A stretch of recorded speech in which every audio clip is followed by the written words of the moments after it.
So it's early days for Football Manager 26. It's time to get to grips with these new player roles, specifically the out of possession ones. First, the good news. I'm pretty sure that most of your tactics from FM24 will work with a couple of tweaks. That's not the problem. The problem then comes knowing what to do out of possession. So before we get into this, it is important to say that it's still very early in this. I'm still getting to grips with it myself, but there is some big key differences between each of the player roles that should help you build a good tactic. So for no apparent reason, I'm going to start out wide with the wide position roles, either higher up there or one stage further back. Now when you're selecting it, you'll notice you've got a few options. The first one is completely vanilla. That's going to do basically a bit of everything. It's going to choose which is the best option to do. You're going to leave that up to the player. If you want more control over it, you're going to select one of these three. So first off, let's have a little look at the tracking winger. You can see it tracks back, supports defence. That's the bullet points. When you look at it in more detail, it tells you just how far back he will track. And then this little pitch screen does show you as well. It basically starts acting like a second fullback. So instantly I think that will be handy if you're going against a really good wing back, for example, or a team playing wide. You can double up. You can double up and get two players back marking that man. So all eyes will be on him when we lose the ball. By the way, when we've got the ball, we're rocking quite the system. We've got two really advanced wing backs. He's a wide forward when we've got the ball. When we lose the ball, he drops into a tracking winger, so he should track all the way back. And this is a good example of what he does. Now at the minute, he's actually tracking the attacking midfielder because he doesn't believe it's coming down his side. But when it does come down his side, he instantly makes a move down here to back up his fullback. Check it out. There he goes. Racing to get back in position and help his fullback out. And that's pretty much what a wide tracking midfielder does. It helps out the defenders behind him. Now if we change this guy to a wide outlet midfielder, he's going to pretty much do the opposite. Staying higher up, helping to launch counter-attacks. It even says so in the more detailed description. He's asked to avoid tracking back to help out the fullback. So what you'll get is they'll track back a little but soon realise they want to stay higher up the pitch. So this example is probably the best example of the difference between the two roles. There he is, number 7. So as a tracking midfielder, when this ball starts to come down here, you'd see him bomb down here, in effect become a second fullback. But there's a big difference when it comes down this side this time. There's less urgency. You can see him just milling around the middle, even though there's a guy about to overlap him. And even when it goes down that side of the pitch, there's still no urgency at all. And then when he takes on the fullback, he instead elects to hold his position. So he's banking on the fullback winning the ball so he can provide the counter-attack. And if in doubt, go to our new friend, the visualizer. When the opposition have the ball in their final third, so it deems us as a high press, you can see we're pretty much locked into our 4-4-2 setup. As they progress, then we have to mid-block. He does drop back, but you can see he's a little bit higher up than the wide midfielder and nowhere close to his fullback. Even when it's his side of the pitch, he's still quite high. Now, when it goes into our low block, so they're attacking us, you can see how much higher he is than the other players. Even when it's on our side of the pitch, he's still there waiting for a counter-attacking ball. Now if I change that to the tracking midfielder, so you can see them in the visualizer as well, you'll see the start very much the same position as the outlet midfielder. When we get to mid-block, he does drop considerably. And then when we get to the low block, there he is. That's the big difference there. He's basically acting like a second fullback. And that is the biggest tip I can give you. If you're undecided on two roles, get in the visualizer and just compare them.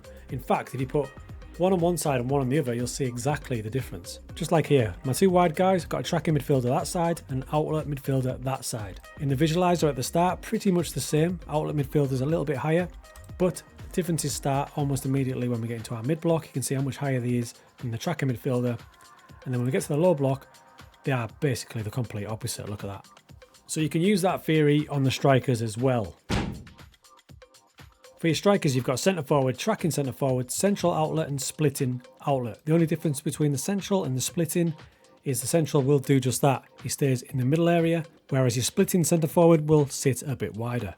So if I'm to put one as an outlet centre forward and one as a tracking centre forward, visualizer when they've got the ball up here, no difference. When we drop into a mid block, massive difference already. Your tracking centre forward acts like an extra midfielder with your outlet centre forward not budging.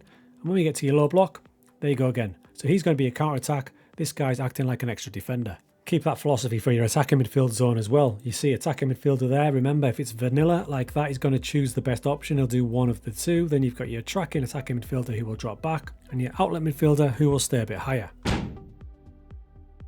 So your central midfield zone is very similar to the DM zone. The DM's got a couple more, but the CM and DM both have the same roles.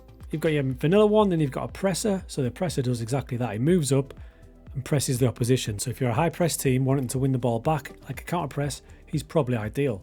Now your screener will sit, he'll just hold his position and try and pick off the interceptions rather than make tackles. And your wide covering central midfielder will get himself wide to cover the wider areas, so if you're playing a narrow system, that might be a good option to use.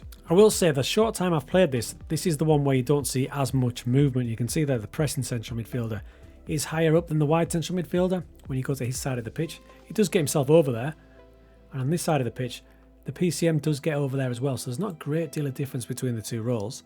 He'll just be a bit more aggressive, especially when you get lower down. Very similar, aren't they?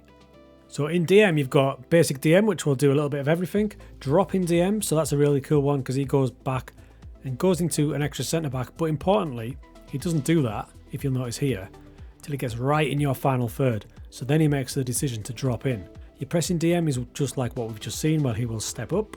Screener, think like Anchorman in past Football Managers, that's what that's going to do. And again, you've got your wide covering defensive midfielder. So the big difference maker in this one is the DDM, the drop-in defensive midfielder. From the start, the drop-in defensive midfielder doesn't drop. There's no need when the ball's that high up. Same with the mid-block situation. It doesn't drop yet. It all changes, however, when you get to the lower block. And there he goes. He drops in there, giving yourself a back five for his centre-backs. So in match, this is one where you do see it quite visually on the pitch. Number 15 is our drop-in defensive midfielder. So we're just kind of in the mid-block area, about to go into low block. He's going to move in there and he's going to stay there for the duration of the attack. Compare him to number 16, which is a normal defensive midfielder, and you'll see the difference between the two. As it goes in the box, they're both in there. But number 15, he's going to stay there now, whereas 16, who is a normal defensive midfielder, he's going to press the ball and try and win it back. Look at him, he goes surging past number 15, who stays in the box, keeping that back five setup, relying on the other guys to win the ball back. He's staying in the box, becoming that extra defender. So that one's probably my favourite DM role, but bear in mind, it all depends what he's doing in possession. If we've got him as a box-to-box midfielder, like this example, if we lose the ball up here and he's stranded up there, and we're going to ask him to be that drop-in centre-back, he's probably not going to make it in time to get back to be the third centre-back, so you're better off having him as a DM. So you'll want his in-possession role to be a bit more cautious, maybe a DM, just popping in, holding his position a bit. That way he's in a better position to drop back. So we'll move on to centre-backs now, because this is probably dead easy and ones you'll be most familiar with. Centre-back, stopping centre-back, covering centre-back. Three roles that we've all had in previous Football Managers. Centre-back will do a bit of both. He'll make the decision whether to go or step back. Your stopping centre-back, as displayed here, will go for the ball. If he loses it and he doesn't get to it, that's where problems can happen. And behind him, you've got a covering centre-back who won't go for the ball. He'll hold his position and step back a bit. Now, the other new ones are in the full-back positions. So you've got normal full-back, pressing fullback, holding fullback. Again, your fullback will do a bit of combination of both, deciding which to do at the right time. Pressing fullback, just like the defensive midfielder, he's going to press the ball, go searching for the ball, leave his position and try and win it back. Does leave a problem if he doesn't win it, but it's good for aggressive teams. Your holder will do the exact opposite. He's going to wait for the man, he's going to hold his position and rely on teammates to help, possibly doubling up. As far as the differences between the two fullback roles, you've got a pressing fullback here and a holding fullback there. In this position, they're exactly normal. When we get to mid-block, you can see the pressing fullback is higher than the holding fullback. Even when it's on the opposite side, he's still a little bit higher up, whereas the holder does stay down. When it's on his side, he goes for it. Now, when you get to the low block situation, they're pretty much in the same line. That does depend if he's managed to get himself back.